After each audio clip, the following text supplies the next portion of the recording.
오늘의 말씀 야고보서 2장 14절에서 19절 말씀입니다. 내 형제들아, 만일 사람이 믿음이 있노라 하고 행함이 없으면 무슨 유익이 있으리요? 그 믿음이 능히 자기를 구원하겠느냐? 만일 형제나 자매가 헐벗고 일용할 양식이 없는데 너희 중에 누구든지 그에게 이르되 평안히 가라, 덥게 하라, 배부르게 하라 하며 그 몸에 쓸 것을 주지 아니하면 무슨 유익이 있으리요? 이와 같이 행함이 없는 믿음은 그 자체가 죽은 것이라. 어떤 사람은 말하기를 너는 믿음이 있고 나는 행함이 있으니 행함이 없는 내 믿음을 내게 보이라. 나는 행함으로 내 믿음을 내게 보이리라 하리라. 네가 하나님은 한 분이신 줄을 믿느냐? 잘 아는도다. 귀신들도 믿고 떠느니라. 어제의 본문에서 우리는 야고보가 강조하는 율법이 어디에 초점이 맞춰져 있는가 하는 것을 살펴보았습니다. 야고보는 율법을 우리가 더 철저하게 지켜야 된다. 믿음만 있으면 안 되고 행위도 같이 따라줘야 된다. 이런 의미에서 말하는 것이 아니라 형제를 어떻게 대하고 있는가 하는 그 문제를 말하고 있었습니다. 형제를 내 몸처럼 사랑하라. 그러므로 누군가를 대할 때 차별하지 말라 하는 그 말씀이지요. 그렇다면 오늘 말씀은 자연스럽게 그 다음 질문으로 이어져 갑니다. 그렇다면 사람을 차별하지 않는다 하는 것은 무엇을 말하는 것인가? 단순히 나는 누군가를 사랑해, 나는 누군가를 차별하지 않아, 이렇게 머릿속으로 생각한다고 되는 것이 아닙니다. 실제로 형제를 사랑하는 삶으로 구체적인 행위로 나타나야 하는 것이지요. 이렇게 행위를 강조하게 되면 여러 번 이야기를 안 할 수가 없습니다만은 이렇게 행위를 강조하게 되면 사람들이 또 자꾸만 그 바울의 갈라디아서를 떠올리며 혼란해하기도 하지요. 특별히 오늘 이 17절 보면 이와 같이 행함이 없는 믿음은 그 자체가 죽은 것이라, 이 말씀을 대하게 되면 지금 야고보는 지금 사도 바울이랑 다른 이야기를 하고 있는 건가? 믿음 중요한 거 알지만 그것만으로는 부족하고 행위가 더해져야 구원이 완성된다는 이야기인가? 이렇게 혼동을 일으킬 수도 있겠습니다만은, 그러나 오늘 본문의 이 초점은 어제와 마찬가지로 동일합니다. 바로 형제를 어떻게 대할 것인가? 지금 이 초점 안에서 지금 이야기를 하는 겁니다.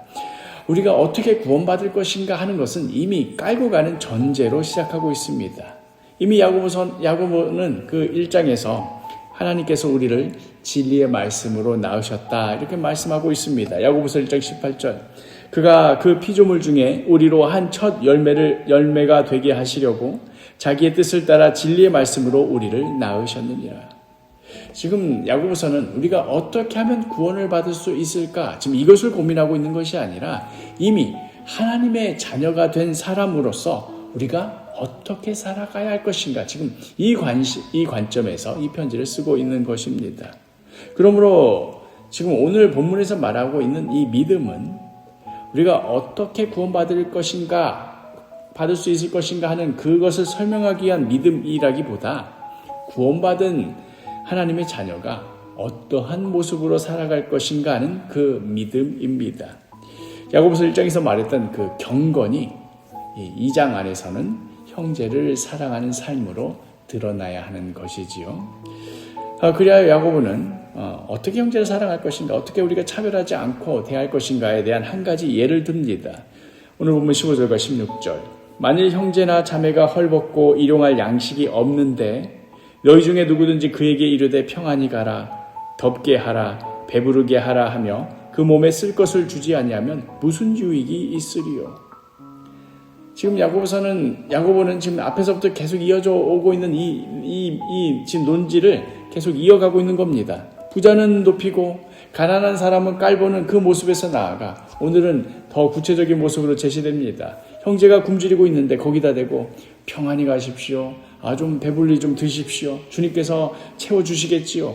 이렇게 말하고는 실제로는 아무것도 하지 않는 것.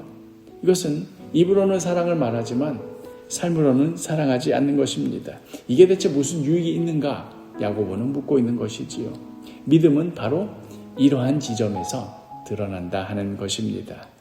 그러므로 지금 야고보가 말하고 있는 이 행위는 어떤 구원을 얻기 위한 공로도 아니고 구원을 얻기 위한 어떤 조건도 아닙니다.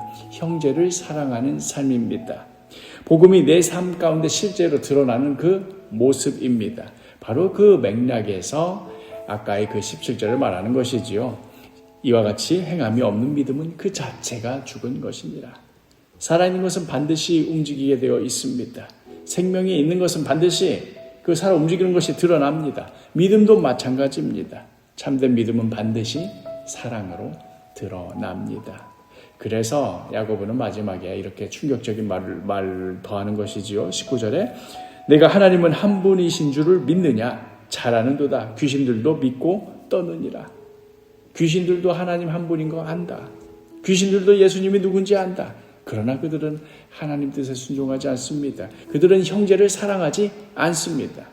그러므로 그들은 살아있는 믿음을 가진 것이 아니지요. 죽은 믿음은 귀신도 가질 수 있는 것이다 하는 그런 말입니다. 사랑하는 사도교회 식구 여러분, 우리는 믿음을 단순히 뭘 알고 무엇을 고백하는 것으로만 생각할 때가 있습니다. 우리가 어떤 신앙 고백을 채택하였는가, 나는 그 교리에 대해서 어디까지 동의하고 있는가, 이런 것이 마치 믿음인 양 우리가 생각할 때가 있습니다. 그러나 오늘의 말씀은 우리에게 도전합니다. 그 믿음이 당신의 삶을 바꾸고 있는가? 그 믿음이 형제를 대하는 우리의 태도를 바꾸고 있는가? 우리가 먼저 하나님의 긍휼을 입은 사람이라면 이제 우리 형제 역시 우리 역시도 형제들을 향하여서 그 긍휼을, 그 사랑을 흘려보내는 사람이 되어야 합니다. 입술로만 사랑을 말하는 사람이 아니라 삶으로 사랑을 살아내는 사람이 되어야 합니다. 이것이 바로 야고보가 말하는 살아있는 믿음입니다. 오늘 하루도 하나님께서 우리에게 허락하신 믿음이 우리의 생각에만, 우리의 말에만 머무는 것이 아니라 실제 우리 삶 가운데 형제 사랑하는 삶으로 살아내는 우리 사도교회 한 사람 한 사람 되시기를 간절히 축복합니다.